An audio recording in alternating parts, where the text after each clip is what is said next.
Main part of coming to the Sportsman Show is finding new products. Nate's Baits just recently came out with his herring cure. He's got multiple different colors, blue, chartreuse, and red. Myself, I'm a chartreuse guy. At times I'll use the blue, but Cody's had a lot of experience with this stuff as well, and it's definitely a nice addition to having a different color of herring rather than just chrome, don't you think? No, absolutely. You know, when we're out there on the water from dawn till dusk, the fish will change up what they like to eat throughout the day, whether it be water clarity, water temperature.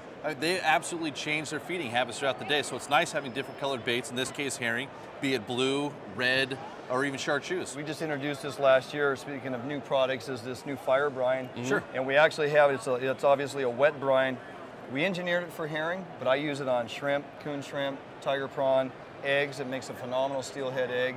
And 5 different colors, plus natural. Very good UV properties in the red and the chartreuse, which down here in the Willamette River, out in your Columbia when it's dirty, you want to use those UV properties, and you can get that in your bait along with most of the bait curing manufacturers out there today. UV is a big thing. It's a big thing in the market right now. From UV corkies to UV bait dyes now, it has become a very, very popular technique that people use, like you mentioned, in dirty water. Right, right. I'm always amazed at the color that we can add to our baits. You know, I just kind of mentioned, you know, there's the natural presentation, but sometimes blue and clear water works very, very well. Absolutely. And other times I want to grab those colors, no matter which manufacturer you're using. You know, UV has its place, and you can put a tremendous amount in your baits. You may not see it because we don't see UV, but you put it under the right lighting conditions, you'll see that UV pop out of there like you can't believe. So it's pretty amazing on how much it really does pop out when you have the UV light on there where we can actually see it. But there's a lot more than just herring cures. There's a lot of new cures coming out that are borax baits, mainly because there's some issues with sodium sulfite. The sulfite's coming, So there's a lot of new products from Potskis, from Nate's Baits, and some of the other manufacturers, ProCure as well, that have a borax-based cure for your eggs. Good point. And I have to honestly say that I had better luck with this particular cure the last, maybe week or so on steelhead than I would have really thought that I would have had on a borax. And it makes a really, really nice cure too. You know, for the most part, cures are going to be wet in nature. They're going to be really oozy and gushy. But as you can see, go ahead and pull that up there, Owen. As you can see, with the borax-style based cure, like the Nates or the ProCure or the Potskis, it makes a really nice dry bait. A lot of options out there. Plenty of vendors here at the Sportsman Show, guys behind the counter to talk about their exact product, how to use it, when to use it, what color to make your bait. You guys have your favorites, as do I. Absolutely, And you know what? Stop out here and talk to everybody behind the booth that's pushing product, and you'll get very educated.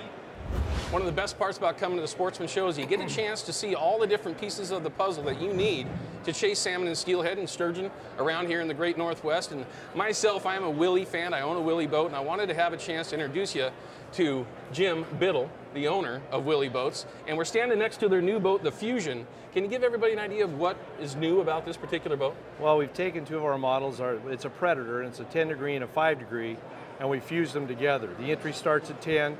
The transom ends at 5. It's a gradual to the end of the transom. Plus this one has a tunnel in it, so it allows you to move your jet up into the tunnel and run really shallow water. Not very many boat builders will build a variable dead rise, and that's what this is, 10 to 5. Most of them, if they start at 10, it ends at 10. Or if they start at 6, it ends at 6. But this is the best of both worlds. So it runs shallow, but with the V in the front, it turns and it has the capabilities of turning a lot quicker than a 5 degree all the way through. Now, along with that, it helps you with running shallower, and it's also going to give you better handling, but a much better ride when you're going through a little bit taller water, as opposed to, say, like a 6 degree hole that's going to pound you a little bit more. Is that right? Exactly. Now, how far does that actually come back on the boat? That 10 degree will go all the way to where the fish box is, and then it's a gradual 9, 8, 7, 6, 5 to get to the very transom. So this is a completely new boat for you guys? Yes. Now, is this going to be something available for somebody if they came in and said, hey, I want to buy the boat today? Is that something that they can do? Well, this is the first one, and we've already sold 8 of them. So it's we've been very, very successful with it so far.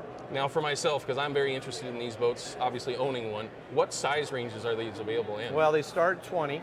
And this has got a 6-foot bottom on it, and then we build them as big as 24 with a 7-wide bottom. Gotcha, with the same concept of the different hold line coming back. Exactly. Well, folks, that's just one of the pieces of the things you're going to be able to see here at the Sportsman Show. Willy Boats, there's a lot of other manufacturers that are here, but it gives you a great opportunity to compare different boats that are here at the show itself so that you can make yourself the best decision. And when you get a chance to come here and see Willy, you might end up just stopping and buying a boat here. but you're not going to see it unless you come down to the show. Next, I check back with Jack Glass at the Warm Water Demo Tank, where he shows us the perfect drop shot technique to use in our local lakes and rivers for bass. We'll be right back.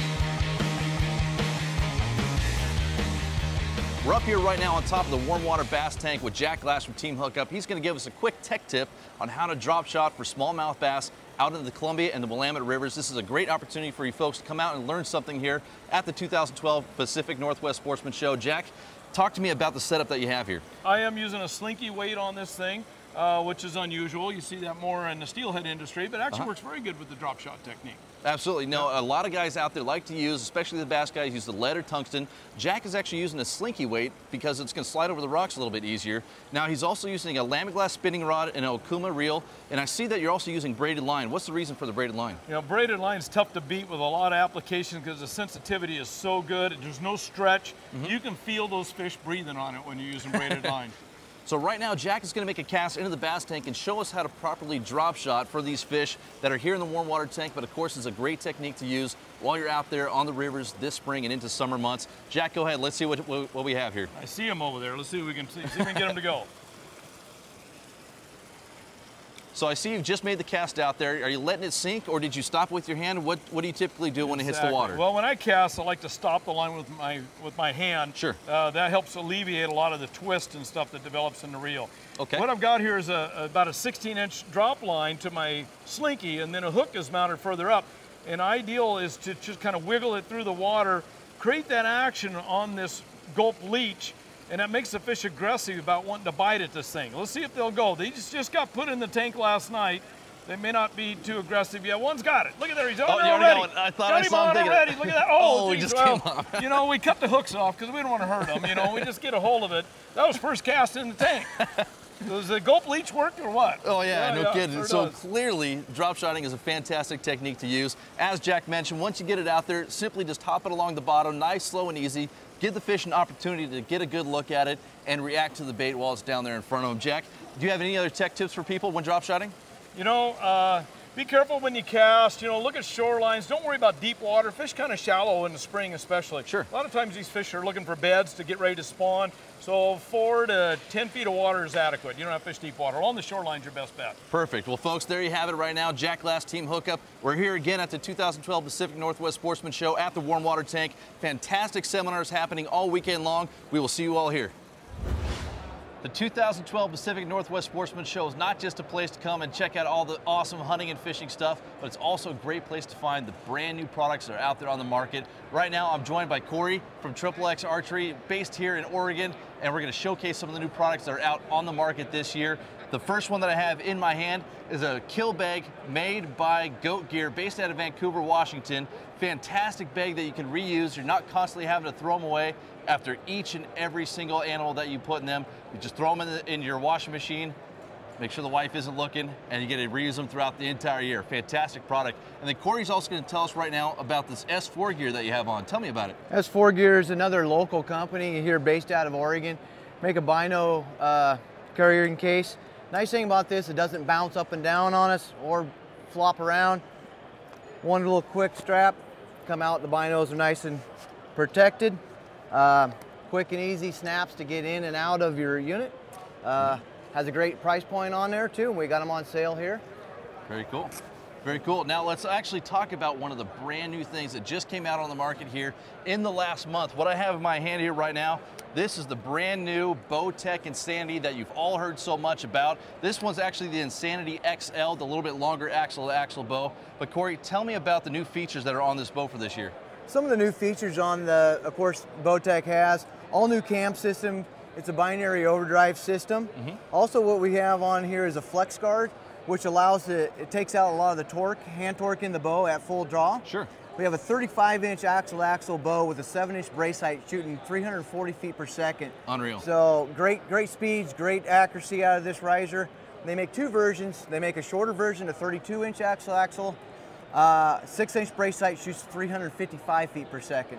Just an absolutely beautiful bow, real nice light in the hand, fantastic product. And make sure you guys stop by the XXX Archery booth right here at the 2012 Pacific Northwest Sportsman Show. Check out all these awesome products and of course, the brand new Bowtech Insanity. Awesome, sweet stuff. Thanks very much, Corey, appreciate it. Well, everybody, there's no way we've been able to show you everything here at the Pacific Northwest Sportsman Show, 2012 that is, but I know that we've covered a lot of ground. Anything out there that you really locked onto that you really like? You know what, on the short amount of time that we've had walking around here today, talking to various folks, barely scratched the surface. There is literally, again, 800 vendors here. It's a sold out, maximum sold out Sportsman Show this year.